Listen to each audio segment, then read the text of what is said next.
Hey there, kiddos. Hope you're doing well. I'd like to introduce some rules and formulas today that we'll use in class tomorrow. So, what I'd like for you to do is just get these rules down in your notes, and we'll look at some kind of fun problems tomorrow where we can use these rules. So, we're going to talk about angles that kind of live within circles or somehow related to circles.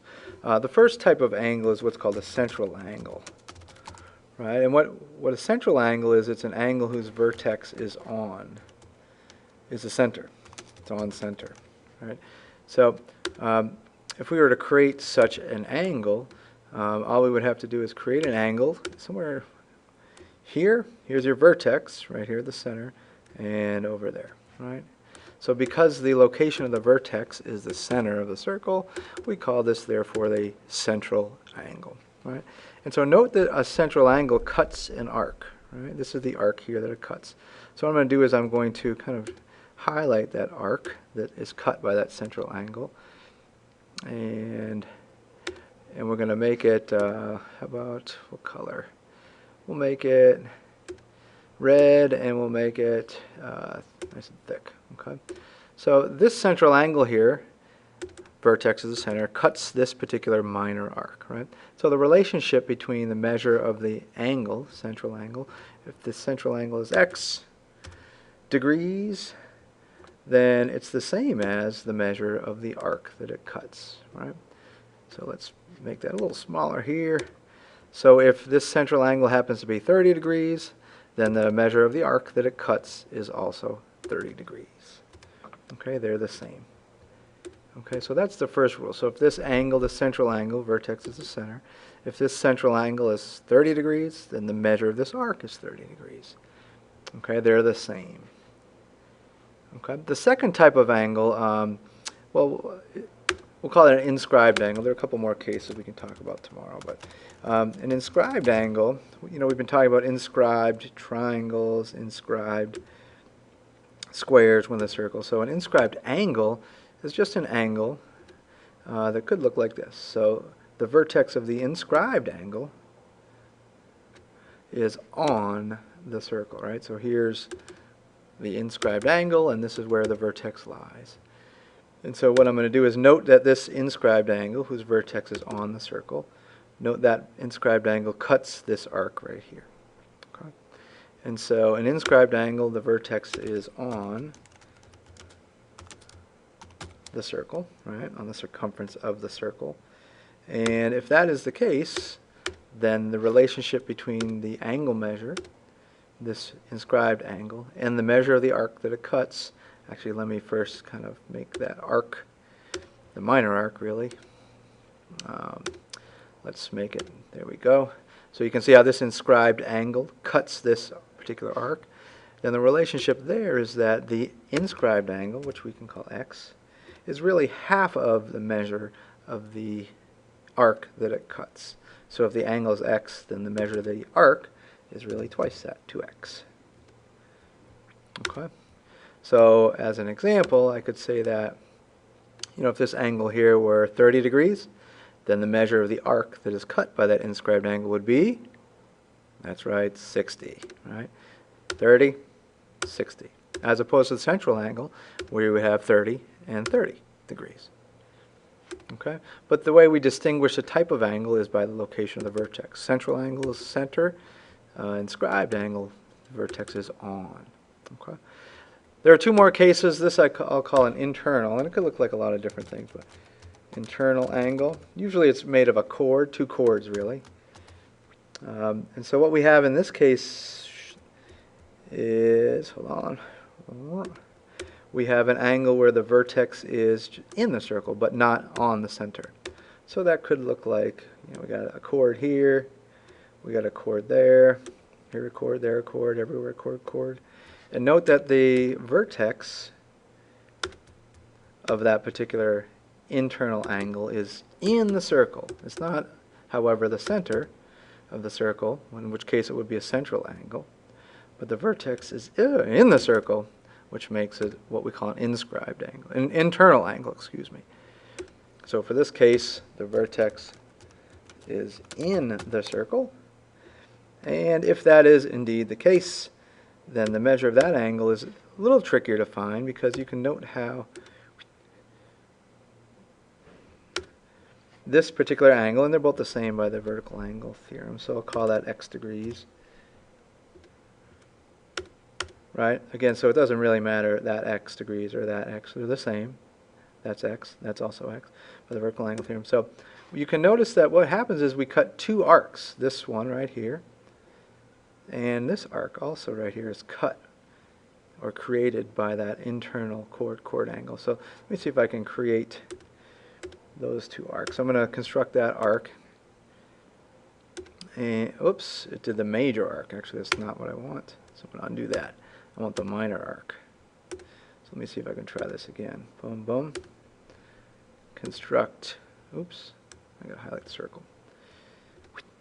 Construct arc. There we go. There's one. Let's see if I can get that one too. Construct, construct. Highlight the circle.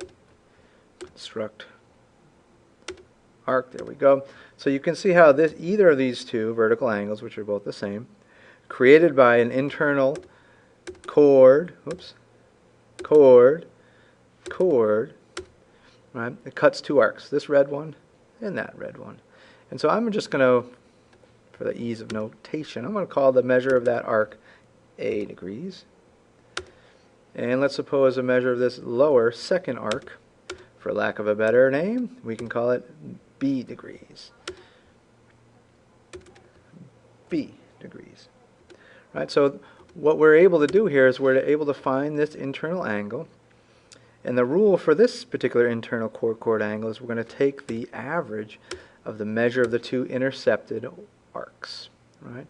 So the rule for this guy, I'll kind of write it down here, is that that internal angle, I'll call x, is equal to the average of the two minor arcs that that particular angle cuts, right? So it's A plus B, and since we want the average, we're going to divide that by 2, or multiply by 1/2, right? Okay, it might look a little bit better to write it like this. How about that? A plus B, the quantity, I'll put that on top, over 2. Okay, so the relationship between this type of internal angle, the vertex is inside the circle, yet not on the center. That case would be a central angle. But if the vertex is inside the circle, then this particular angle x, which is the same as that x, is equal to the average of the two intercepted arcs. So A plus B divided by 2. So let's say that this arc were 50 degrees, and let's say this arc were 30 degrees. Right? Then the measure of this angle, or this angle, would be 50 plus 30 divided by 2, so that would be 40. Okay.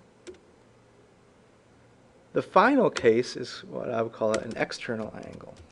And again, I'm naming them dependent upon the location of the vertex. So an external angle obviously would have the vertex outside the circle. Out. And again, it's the location of the vertex that determines the rule that relates the angle to the arc or arcs. And so for this particular case, let's give you a quick drawsy. And let's say I got here and here. Okay, so here, way out here, we got an angle, and we can find that angle called x. Note that it's outside the circle; it's an external angle. And this also, much like the internal angle, cuts two arcs. So too does this external angle. And so let me put a point here at the intersection, another point there. And note that this angle cuts or creates this particular arc and that particular arc. So I'm going to try to highlight those so you can see a little better. So I'm going to construct that arc. Oops, did the major arc. I don't know why it keeps doing that. Gotta figure that out. Maybe if I do the circle first. 1, 2. Try it one more time. Construct that arc. Oh, one more time. So the difference, maybe if I go up, who knows? Construct that arc. There we go. Try it over here. I'll construct this arc too, as well. And again, I'm just trying to make this pop for you a little bit. Oop. And I'm not having much luck. Sorry. Try it again. Try constructing that arc. There we go. So again, let's suppose that this arc here had a measurement of A degrees, for lack of a better term. And let's say this smaller arc here had a measure of B degrees. So the way in which we can evaluate that angle, that external angle, with the vertex outside of the circle, is that external angle is half of the difference of the two intercepted arcs. So that external angle, which is x, is equal to the difference, the bigger intercepted arc minus the smaller intercepted arc. So in this case, that would be A minus B.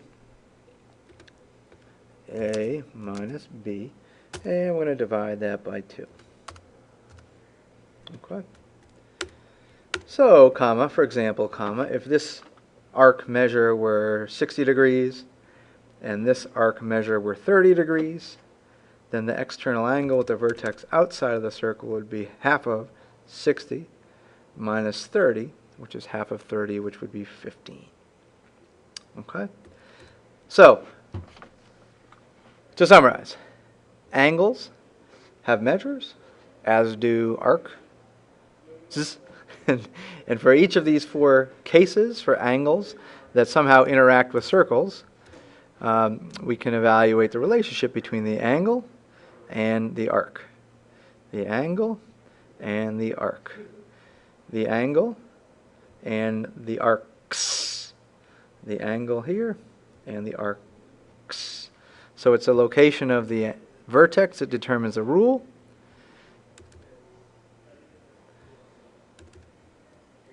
And in that light, what I want you to do is please have this down in your notes, because we're going to do some fun problems using this tomorrow. Thanks. Have a good night. See you tomorrow.